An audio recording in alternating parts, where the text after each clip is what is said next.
DJ Koi 3D Remix.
Dù tình em ra khơi nhưng anh còn mãi đây, còn mãi.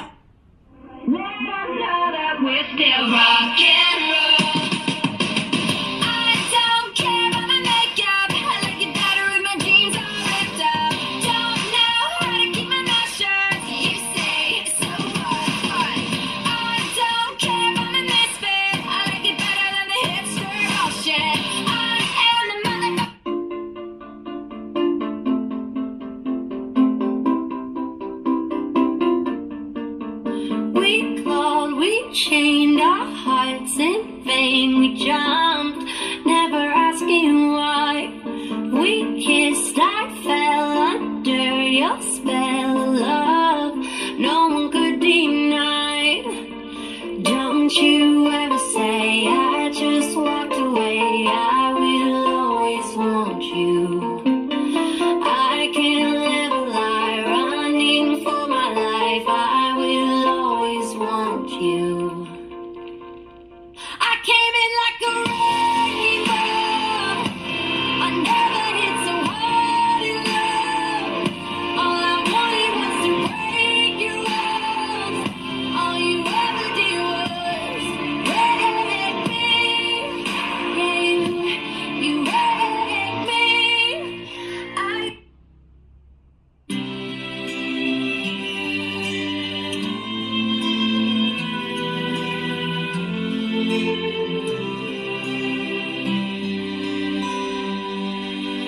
Not sure if you know this, but when we first met, I got so nervous I couldn't speak.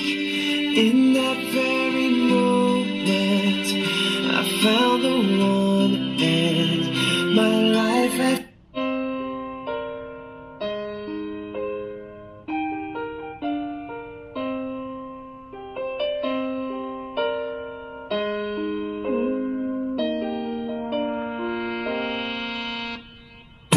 She's getting out of bed at 10:30.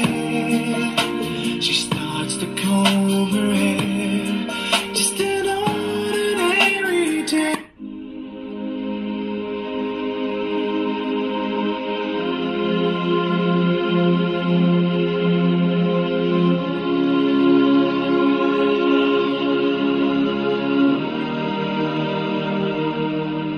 Nothing's impossible, nothing's unreachable. When I am weary, you make me stronger. This love is beautiful, so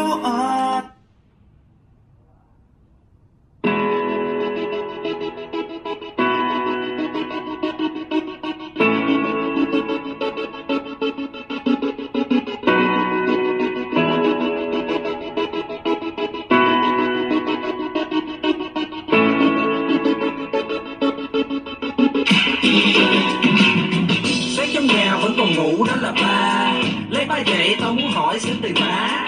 Tao bị đạp ngay dưới mặt đụ má mày, để tao ngủ ba đi làm sao tao biết.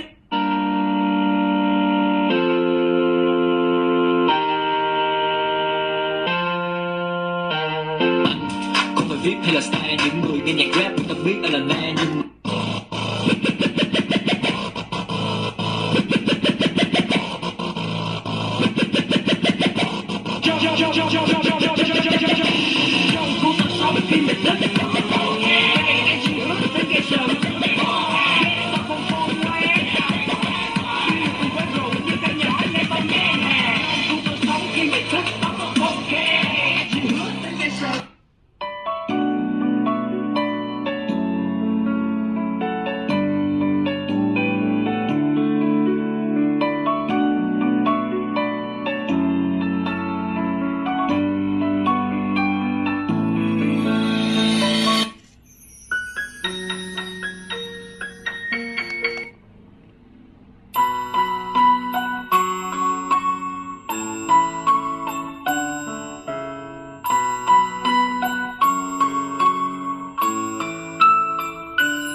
lặng nghe đêm đêm mênh mang sóng vỗ chan từng bờ cát trắng.